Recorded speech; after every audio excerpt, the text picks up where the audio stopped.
Teman-teman, selamat berjumpa lagi di channel Cak Motivator, dan kali ini saya akan sharing satu tips tentang kesuksesan. Dan yang ingin saya bagikan ini adalah kesuksesan baik dunia wal akhirat gitu ya.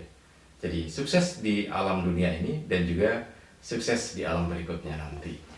Nah, teman-teman, ini berkaitan dengan tips tentang kedisiplinan.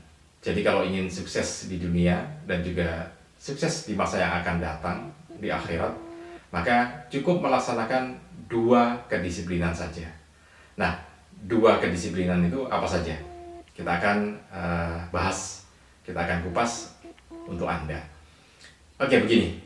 Jadi secara umum yang namanya kedisiplinan itu, ini ya, sebelum kita masuk ke disiplinan yang kedua, kita masuk ke disiplinan yang pertama. Jadi kedisiplinan itu didefinisikan sebagai sebuah kepatuhan kita terhadap aturan-aturan yang ada. Misalkan, kalau kita disiplin berlalu lintas, maka itu artinya kita mematuhi atau patuh terhadap aturan-aturan berlalu lintas. Rambu-rambu lalu lintas, marka, dan juga hal-hal lainnya yang terkait dengan berlalu lintas. Kecepatan kita, kemudian cara kita berkendara gitu ya. Nah, ada di situ. Kemudian contoh yang lainnya. Kalau misalkan kita di dalam sebuah perusahaan, di institusi atau di organisasi, maka aturan-aturan atau norma-norma yang ada di institusi itu, di perusahaan atau di organisasi itulah yang kita jadikan acuan dan kita patuhi, kemudian kita lakukan. Maka itu kita sudah menjadi atau melaksanakan sebuah kedisiplinan. Kita sudah disiplin gitu ya. Nah, kemudian kita lanjutkan lagi pada disiplin yang pertama ini, apa sih hasilnya gitu ya. Kita bisa melihat bahwa hasil sebuah kedisiplinan dalam tataran itu maka akan ada dua produk gitu ya. Jadi yang paling utama adalah produk diri kita sendiri.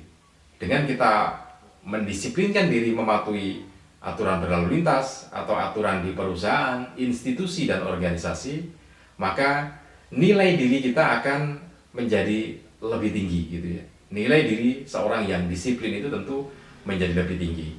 Yang paling gampang ya penilaiannya di orang lain melihat kita, atau aturan-aturan perusahaan itu sendiri yang melihat kita, atau mungkin yang membuat aturan itu akan melihat bahwa menilai diri kita bahwa kita punya nilai yang tinggi karena kita mematuhi aturan-aturan itu. Itu yang hasil yang kita rasakan, dan yang paling utama adalah di situ gitu ya. Nah, hasil yang kedua adalah yang dirasakan oleh sebuah sistem itu atau sebuah institusi itu, maka institusi itu akan berjalan dengan baik, berjalan dengan lancar. Contohnya kalau kita disiplin berlalu lintas, maka lalu lintas secara keseluruhan akan menjadi lebih tertib, lebih baik, lebih lancar, lebih aman dan nyaman untuk semua yang ada di lalu lintas itu. Jadi produk secara luas akan seperti itu, nyaman, enak kita berlalu lintas gitu ya.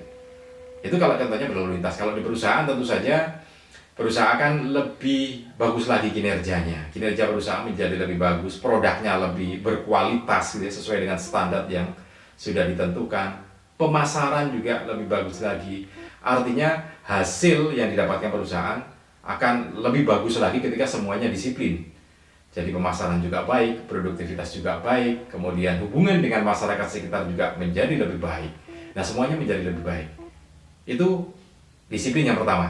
Jadi kita harus mengikuti disiplin itu ya. Karena kan tadi sempat saya sampaikan bahwa untuk sukses kita mengikuti dua disiplin ini.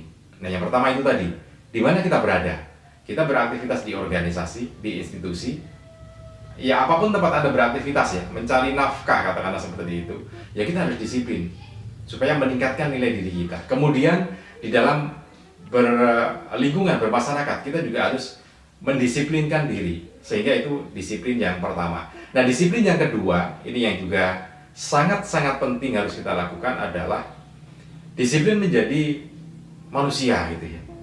Nah, ini yang jadi agak penting. Disiplin menjadi manusia itu seperti apa kan gitu.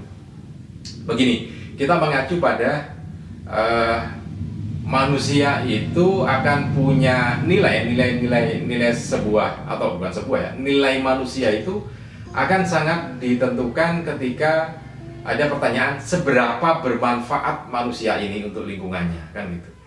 Seberapa bermakna seseorang itu untuk orang yang lainnya gitu ya. Jadi kan seperti itu. Ya manusia itu bernilai ketika dia bermanfaat untuk masyarakat sekitarnya. Contoh begini. Para pahlawan kita tentu saja akan punya makna yang cukup tinggi di kehidupan berbangsa dan bernegara kita. Nah, itu dalam skup terbatas negara gitu ya, atau lingkungan lah. Tetapi secara keseluruhan nilai manusia itu memang sangat ditentukan seberapa kita punya nilai, seberapa besar kita bermanfaat untuk masyarakat yang lainnya. Nah, gitu. Jadi kedisiplinan dan nilai masyarakat itu sangat terkait. Jadi kalau tadi saya contohkan seberapa nilai kita di perusahaan sangat ditentukan dengan kedisiplinan kita. Nah, di dalam kemanusiaan maka kita punya sebuah pertanyaan, seberapa bermanfaat diri kita untuk masyarakat yang lainnya, kan gitu. Jadi itu disiplin yang harus kita patuhi. Bagaimana bentuknya? Nah begini, kita semua punya keluarga gitu ya. Maka pertanyaan yang pertama adalah seberapa bermanfaat, seberapa bernilai, seberapa kita bisa memberikan manfaat untuk keluarga kita. Seberapa besar kita punya manfaat untuk orang tua kita, untuk adik-adik kita, saudara kita, untuk istri kita, untuk suami kita, untuk anak-anak kita gitu ya. Seberapa besar kita punya manfaat untuk mereka. Kita turunkan lagi pertanyaan itu. Apa yang sudah kita lakukan dan punya nilai manfaat untuk mereka, itulah yang harus kita kerjakan. Sebagai sebuah bentuk kedisiplinan gitu ya. Kita disiplin sebagai seorang kepala keluarga, maka lakukan aturan-aturan atau norma rambu-rambu sebagai kepala keluarga itu, sehingga kita punya nilai manfaat untuk keluarga kita, untuk anak-anak kita. Apa yang harus kita lakukan, itulah yang harus kita lakukan gitu ya. Sebagai sebuah contoh, kalau kita punya kewajiban dalam ritual agama kita, apapun ya agama kita, saya tidak mengacu pada satu agama, apapun agama kita, tentu punya kewajiban-kewajiban yang harus kita lakukan untuk Yang Maha Kuasa. Nah, di dalam kita berdiri sebagai keluarga, tentu kita juga punya kewajiban-kewajiban yang harus kita lakukan untuk keluarga kita. Nah, pertanyaannya, sudah seberapa besar kewajiban-kewajiban kita itu kita lakukan untuk keluarga kita? Dan itu harus dilakukan sebagai suatu bentuk kedisiplinan. Kalau kita tidak melakukan itu, ya berarti sama saja kita tidak disiplin, kan begitu. Artinya sama begini loh. Kalau kita di perusahaan, kita mematuhi aturan-aturan, kemudian terlaksana, maka itulah nilai diri kita. Demikian juga kita di lingkungan kita, di lingkungan keluarga.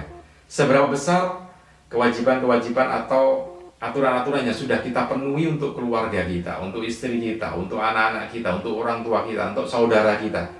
Sudah seberapa besar itu kita lakukan, maka itulah sebuah tingkat kedisiplinan kita dalam diri sebagai manusia. Nah, kalau itu sudah kita lakukan dengan cukup tinggi, maka nilai kita juga akan tinggi.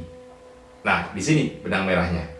Kenapa kemudian saya menyampaikan dua kedisiplinan yang harus kita lakukan dalam hidup? Bagaimanapun juga teman-teman, kita itu selalu hidup dalam sebuah komunitas yang mau tidak mau kita terjun di situ. Kita tidak hidup di hutan, gitu kan? Kita tidak hidup di lautan sendiri, gitu ya. Kita tidak hidup di udara sendirian, tetapi kita berlingkungan, apakah itu lingkungan perusahaan atau lingkungan sekitar kita. Maka kedisiplinan itu yang harus kita lakukan. Kemudian kita hidup sebagai manusia, punya nilai sebagai seorang manusia, maka itu juga kedisiplinan dalam kewajiban itu yang kita lakukan. Nah, kalau kita sudah mampu mendisiplinkan diri, ya maka kita akan punya nilai yang cukup tinggi, punya kesuksesan dunia wal akhirat, gitu kan ya. Jadi kalau contohnya tadi cukup gampang bahwa kita menjalankan kedisiplinan di perusahaan, di lingkungan, maka dalam kehidupan sebagai manusia maka kita juga melakukannya gitu ya. Menolong, kadang begini loh, kita tahu bahwa kita harus menolong orang itu, tetapi dengan berbagai tekanan, dengan berbagai kepentingan pribadi kita kemudian tidak menolongnya. Itu namanya sudah tidak disiplin gitu ya. Jadi kita di tengah jalan, kemudian ada orang butuh pertolongan kita, kemudian dengan berbagai kepentingan pribadi kita tidak menolongnya. Ini pun sudah tidak disiplin gitu ya. Mestinya kita tetap menolong semampu kita, sekuat kita, memberikan pertolongan. Karena ketika sikap kedisiplinan kita dituntut sebagai seorang manusia, maka di situ tentu akan ada hal-hal yang biasanya menjadi halang dan rintang gitu. Ya sama lah, kita berkendara di jalan raya, kecepatannya mestinya 80, kemudian kita hajar sampai 120, akan ada efeknya nanti kan gitu. Sama, ketika kita mendapati orang yang perlu kita tolong kemudian kita biarkan, maka kita sebetulnya sudah tidak disiplin terhadap diri kita. Ketika kita di jalan, kemudian ada anak-anak sekolah yang ingin menyeberang, tidak ada yang menyeberangkan, kemudian kita diam, tidak mengambil sikap untuk melakukan pertolongan itu, maka itu sudah tidak disiplin lagi dalam kehidupan kita. Karena itu, mudah-mudahan kita semua bisa melaksanakan kedisiplinan itu, baik kedisiplinan yang pertama dalam institusi dan kedisiplinan kita sebagai seorang manusia. Oke, mudah-mudahan ini bisa bermanfaat untuk Anda. Salam dan sukses selalu untuk Anda.